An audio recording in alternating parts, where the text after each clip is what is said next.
Isang mapagpalang araw po sa inyo mga ka-Ilocanong Hilaw. Panibago na naman po tayong video para sa araw na to. Ang lulutuin po natin ngayon ay napakasarap na adobong sitaw by Ilocanong Hilaw. Di po, umpisa na po natin magluto. Luto na!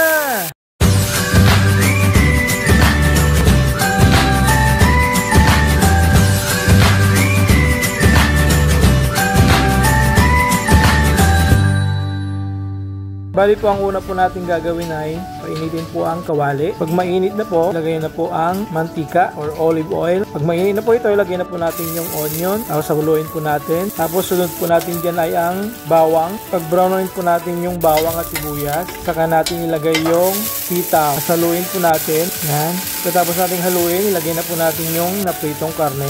Ayun o, pwede na po ulamin yung karne, pero sama po natin sa adobong sitaw para masarap. After po ng karne, ilagay na po natin yung soy sauce. After po ng soy sauce, lagyan po natin Worcestershire sauce. Parang nabubulol ako dito.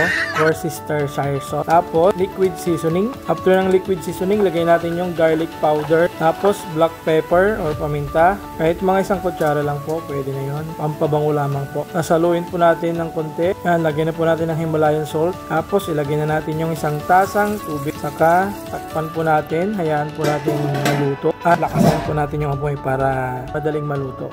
Tapos pagkatapos nun, lagay na po natin yung vinegar. Tapos at saka titikman na natin. So medyo kulang pa, ilagyan po natin ng oyster sauce. So ganyan lamang po kadali magluto ng adobong sitaw. Please don't forget to follow and share. Maraming salamat po. God bless. Yun o, sarap po. Mapapa-extra-rice na naman ako dito. So bago niya, after po ng pagluluto, kailangan mo natin maglinis. So parang clean as you go.